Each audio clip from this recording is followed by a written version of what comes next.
Shalom, selamat pagi Bapak Ibu, saudara-saudara terkasih di dalam Yesus Kristus. Apa kabar pagi hari ini?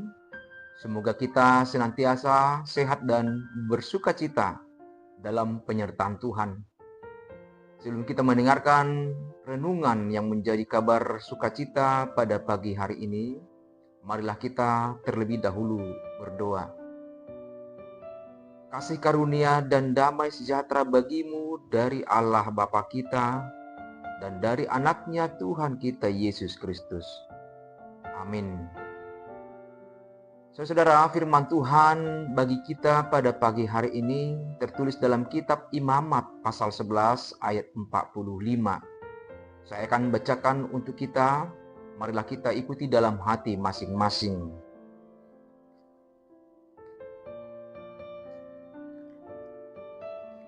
Sebab akulah Tuhan yang telah menuntun kamu keluar dari tanah Mesir, supaya menjadi Allahmu. Jadilah kudus, sebab aku ini kudus. Demikian firman Tuhan.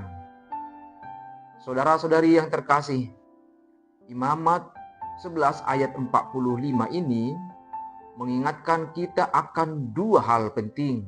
Yang pertama, siapa Allah kita dan siapa kita seharusnya. Tuhan memperkenalkan dirinya sebagai pribadi yang telah menuntun bangsa Israel keluar dari Mesir.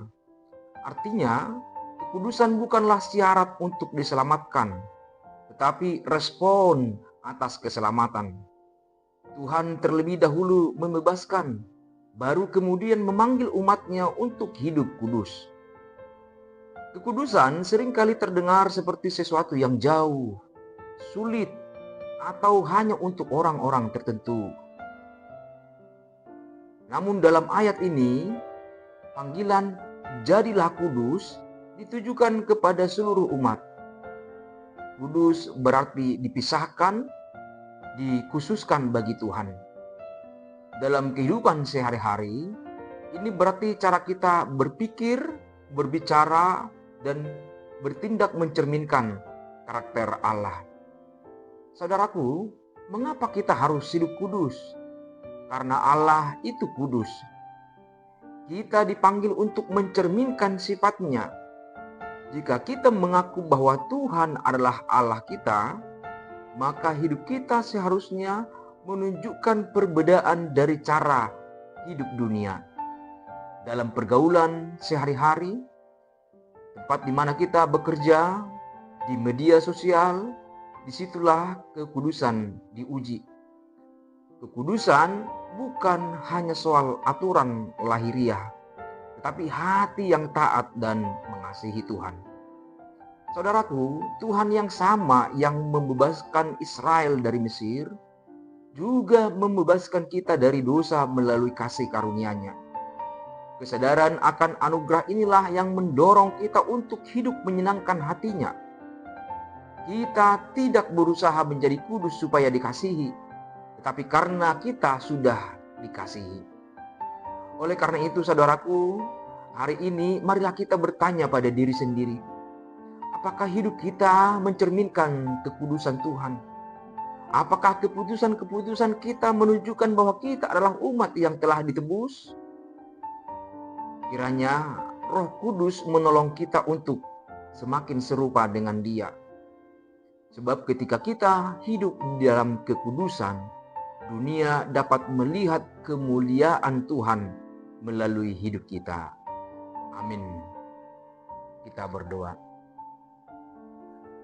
Terima kasih ya Allah Bapa dalam Yesus Kristus atas firman-Mu pada pagi hari ini yang mengajak kami umat-Mu untuk hidup kudus karena Engkau adalah Allah yang kudus.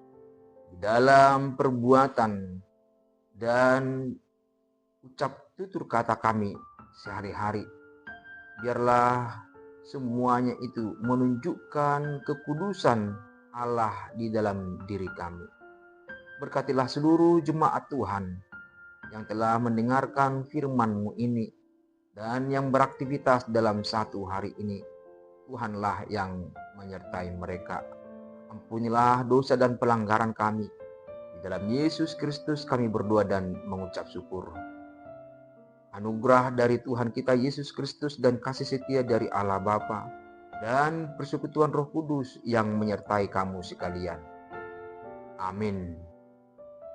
Bapak Ibu, saudara-saudara, selamat beraktivitas. Tuhan memberkati.